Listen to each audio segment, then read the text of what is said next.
سیاہ farm house cap پر نکلتے دکھائی دی تو اس نے اسے روکا۔ سنو، یہ لڑکا کون ہے؟ یہ سعدی ہے، نوشیروان کا دوست۔ او، فارس کا بھانجا، ہاشم ذکر کرتا تھا۔ وہ اندر چلی آئی، جلے پیر کی بلی کی طرح ادھر ادھر چکر کاٹا۔ جواہرات اسٹڈی میں ہیں۔ وہ اسٹڈی میں تھی لاؤنج کی بجائے، یعنی اس لڑکے کو اسی نے بلوایا تھا۔ او نو، اگر اس نے کچھ بک دیا تو؟ وہ فکر مندی سے اسٹڈی کے دروازے تک آئی۔ لکڑی کا ساؤنڈ پروف دروازہ بند تھا۔ وہ دونوں اندر تھے۔ اب پھر ایک خیال ذہن میں لپکا۔ وہ گھر سے باہر آئی، عمارت کے اطراف سے گھوم کر اسٹڈی کی کھڑکی کے ساتھ رکی۔ لبوں پہ مسکراہٹ، اندازہ درست تھا۔ جواہرات کھڑکی کھول کر بیٹھنے کی عادی تھی اور اس وقت بھی وہ کھڑکی کے ساتھ بیٹھی تھی۔ سعدی اس کے مقابل کرسی پہ تھا۔ دونوں کے درمیان میز تھی جس پہ تازہ پھولوں کا گلدستہ تھا۔ جواہرات انگریزی کی طرز کے لباس میں ملبوس، کونی کرسی کے ہتھ پہ لگائے 2 انگلیوں سے لاکٹ کا ہیرا چھیڑتی مسکرا کر اس کو سن رہی تھی۔ شہرین دیوار کے ساتھ لگی قریب سرک آئی۔ کان گفتگو پہ لگے تھے، اپنا نام سننے کے خوف میں۔ ہمارے ڈپارٹمنٹس الگ ہیں، میں اس کا زیادہ دھیان نہیں رکھ پاتا، مگر پچھلے دنوں کچھ دوستوں سے یہ سب پتہ لگا تو میں نے سوچا۔ ساتھ ہی شانے اچکا دیے۔ میں آ گئی ہوں، سب سنبھال لوں گی۔ جواہرات نے مسکرا کر سر کو خم دیا۔ میں صرف تمہارے منہ سے سب سننا چاہتی تھی۔ کیا تمہیں یقین ہے کہ اس نے گھر میں بھی ڈرگس رکھی ہوں گی؟ مجھے نہیں معلوم، شاید کمرے میں ہوں، میں یہاں کم ہی آتا ہوں، مگر آپ اسے پیار سے سمجھائیے گا، وہ فکر مند بھی تھا۔ جواہرات نے مسکرا کر سر جھٹکا۔ کہتے ہیں خدا نے آسمانوں سے 4 کتابیں اتاری اور پھر 5واں ڈنڈا اتارا، جو ان سے نہیں مانتا وہ ان سے مانے گا۔ پھر بھی اچھا، میں شیرو سے مل لوں؟ وہ اجازت چاہتا اٹھ کھڑا تھا۔ جواہرات نے اسی تمکنا سے اس بات میں سر ہلایا۔ مجھے خوشی ہے کہ تم اس کا خیال رکھتے ہو۔ شہرین قدر حیران سی وہاں سے ہٹی، چہرے پہ الجھن تھی۔ الفاظ ٹوٹ ٹوٹ کر سنائی دیے مگر اپنا ذکر نہیں تھا۔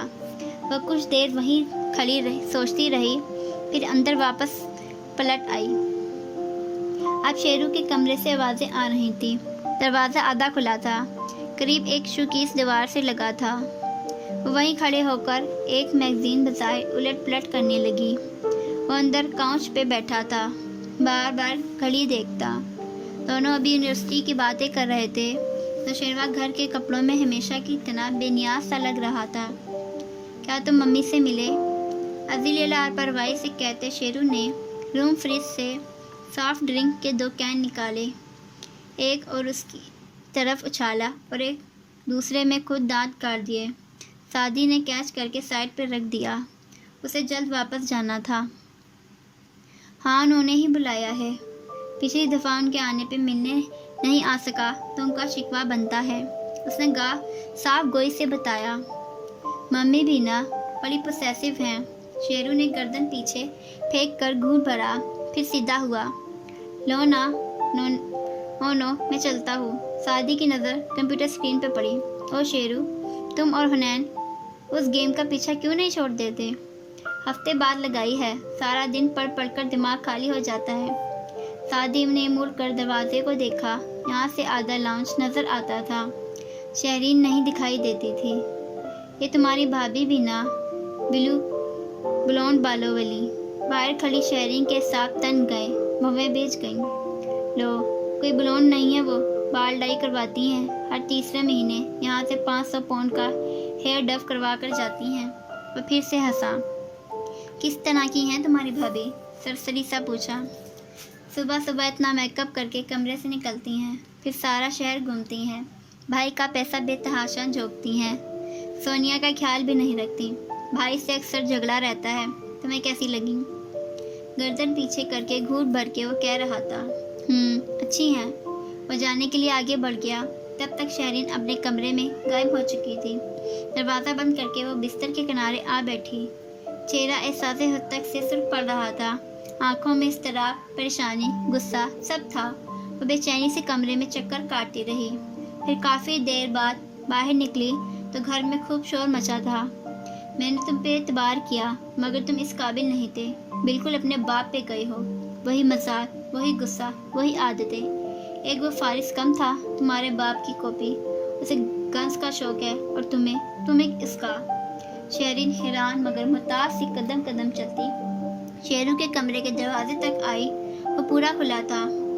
اندر شیرو شوق شرمندہ ہو گلایا سا کھڑا تھا اور بار بار ماں کو روک رہا تھا جو بپری ہوئی شیرنی کی طرح ایک ایک دراز کھول کر چیزیں باہر پھینک رہی تھی۔